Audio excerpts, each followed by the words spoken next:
let's watch a video and see how our brothers and sisters in distress have experienced the help of Jehovah at a critical time. I thought that fire was loud. I thought that you could hear a wildfire, and it was just dead quiet.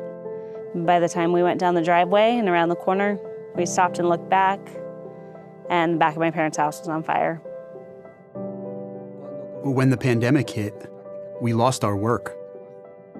We couldn't go to work, and we also couldn't leave our apartment. The situation was very hard. My husband, Ivan, was charged with organizing extremist activity. He was put into pretrial detention for 4 months. I found out that I had a tumor in my chest and I would have to have a very serious operation.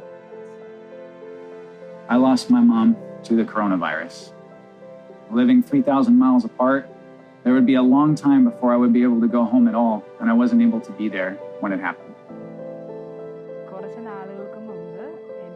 Earlier this year, my son Nathan died in a tragic accident. He was 2 years old. At that time, I asked Jehovah the question, why is this happening to me? Well, doesn't all of this put things in context? What was I saying earlier?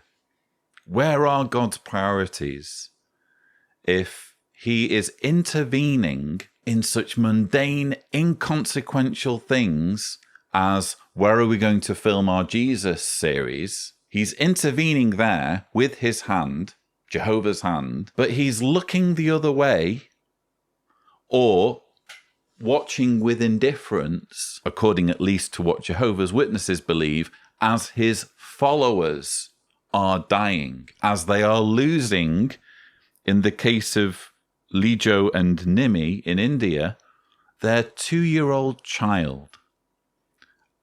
I shudder whenever I hear a story like that, viewers. As a parent, I'm sure many of you who are parents, and even those who have never been parents, I'm sure most of you can understand how traumatizing that must be to bring a life into the world and then for them to die. It's just so twisted and unnatural for a parent to outlive their child, especially when they die so young. They're still babies. They don't even get a chance to experience being kids. That's how young they're dying. If you're going to believe in an interventionist God, how do you explain that? It's easier to believe in and respect and worship a God who isn't interventionist, who just lets the whole thing unfold. So he sets things in motion, he creates the planet, he creates life, and then he just says, my work here is finished. I'm just going to let the human story unfold because I've done my work here. It's easier to respect a God like that than to respect an interventionist God who intervenes over such trivial matters as, oh, where are we going to film our Jesus series? Oh, good. Jehovah's hand is stopping the bulldozers from pulling down the printery in Sydney. This must be proof that Jehovah cares about our Jesus series. Well, where was Jehovah for Lijo and Nimi? Where was Jehovah for the guy who lost his mother to the coronavirus? Where was Jehovah for the 8,000 plus Jehovah's Witnesses who have died so far due to the coronavirus? What about all of this death and suffering if you believe in an interventionist God? This whole concept of Jehovah's hand, which we've heard in this annual meeting, and we've heard repeatedly elsewhere in Jehovah's Witness video propaganda, is frankly an insult to Jehovah's Witnesses who are suffering due to sickness and death. And these followers of the governing body who are being so gravely insulted don't even know it. In those moments, we saw Jehovah's hand. Brothers would come by and give us food. There was even a brother that called me when things started to go bad and said, "I think you're going to need some money." And without saying anything, he came and left an envelope outside our apartment.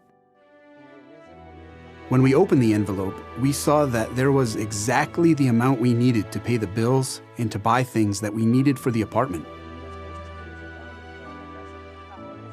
I have only learned about brotherly love, but during that time, I really understood what it truly means.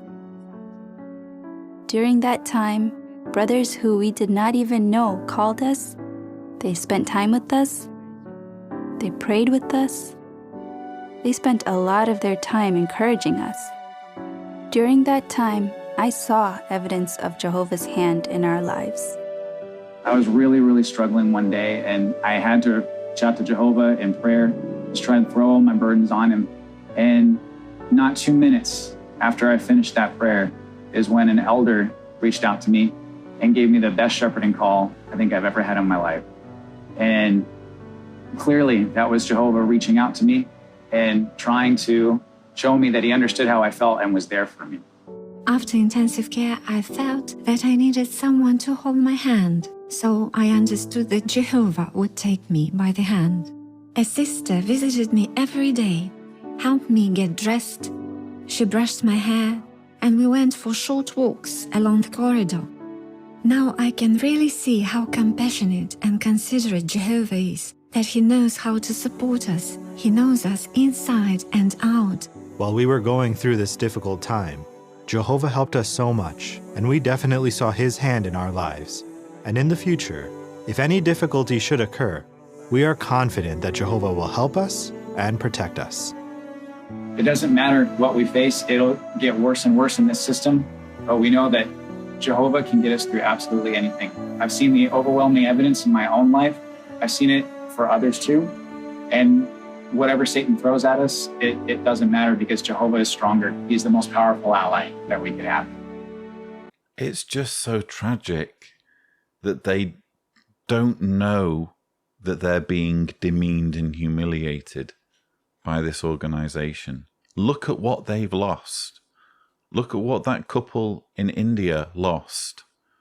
They lost their 2-year-old son. We have a guy who lost his mother to the coronavirus. The other stories are certainly tragic, but they're not as tragic as actually losing someone in death, as tragic as losing your 2-year-old baby. It's bad to lose your job over the coronavirus, but I'm sorry, losing your baby is unquestionably the worst thing that could possibly happen. Oh, don't worry. We've seen Jehovah's hand because some total strangers contacted us, and that made everything okay. What? Jehovah has intervened to make total strangers contact you. Brothers who we did not even know called us. They spent time with us. They prayed with us. They spent a lot of time encouraging us.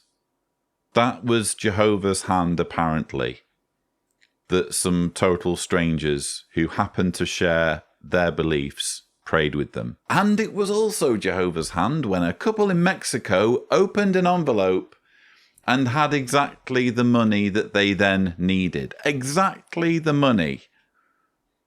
That's what Jehovah was doing. He was watching them and he was thinking, I know the exact amount that they're going to need.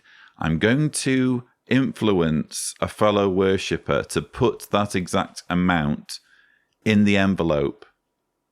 And that's going to make things better for this couple in Mexico.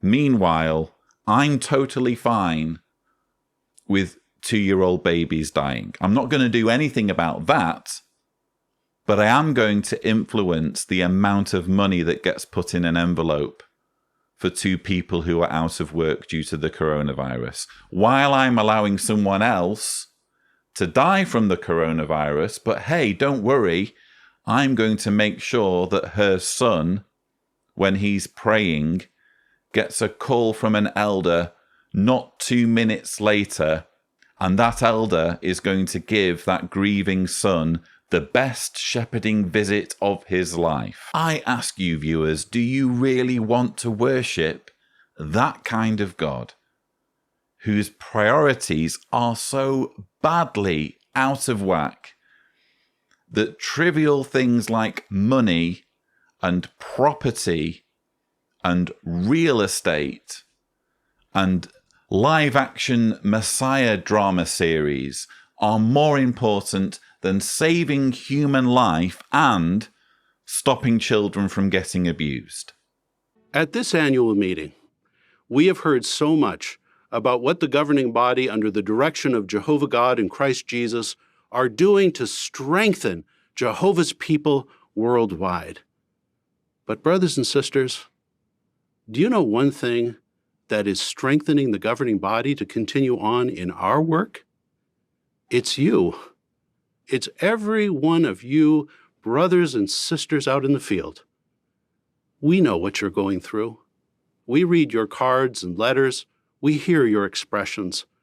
We know you're suffering through a difficult time. And yet you keep going. You keep enduring. You keep serving Jehovah faithfully. That not only warms our hearts, but it strengthens our own faith to continue serving Jehovah.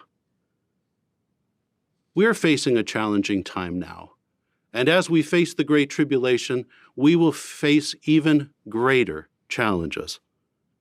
We may have times of discouragement, just like Gideon had, just like Habakkuk had, just as Elijah had. But we will also prove faithful to the end, just as each of those men did, if we do what? If we keep looking for Jehovah, if we keep searching for his hand, if we keep turning up our spiritual hearing aids so that we can be attentive to the ways that Jehovah will use to help us and to strengthen us and direct us. Yes, dear brothers and sisters, keep on asking, where is Jehovah? That was upbuilding. What a blessing to have now enjoyed the entire annual meeting program. We hope that it will help you to continue preaching about Jehovah and his kingdom with renewed zeal. It's true that this world seems to be in more turmoil than ever before, but it's clear that Jehovah's Holy Spirit is guiding us during these troublesome times. I can't be the only one who is just gobsmacked every time. And I've watched a lot of these videos, viewers, over the years. I've watched more than my fair share of JW Broadcasting episodes, convention videos, annual meeting videos. The one thing that never ceases to amaze me is just how plastic, fake, contrived, synthetic the whole thing is. None of this is real.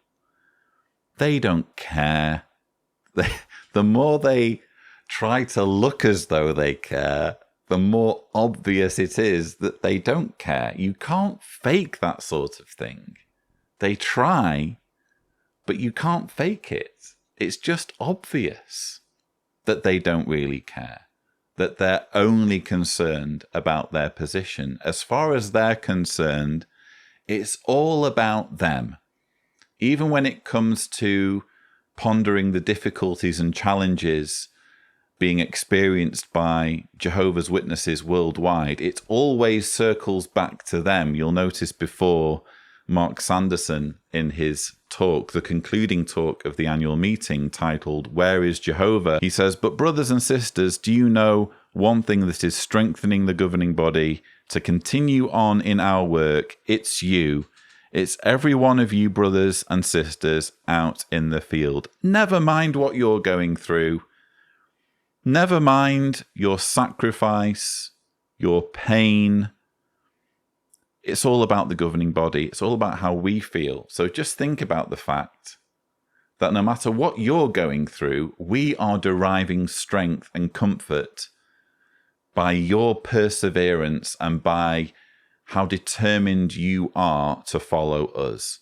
That's helping us, and so that's all that matters. Seemed to me, at least, to be the message there from Mark Sanderson. And of course, it always has to have a doomsday spin. Mark Sanderson can't just give an encouraging scriptural talk applying the message of Jesus or some other verse to helping people get through hardship. Everything just has to have this flavor of the apocalypse. So he has to conclude there talking about the Great Tribulation.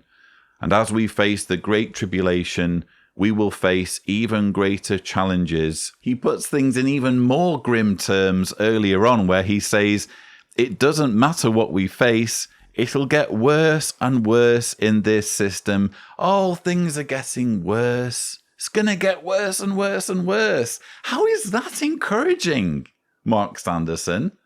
We know you're experiencing hardship and challenges, but take comfort from knowing that you're encouraging us. And also, things are going to get worse. Thank you, Mark Sanderson, for that upbuilding talk, as Tony Morris said.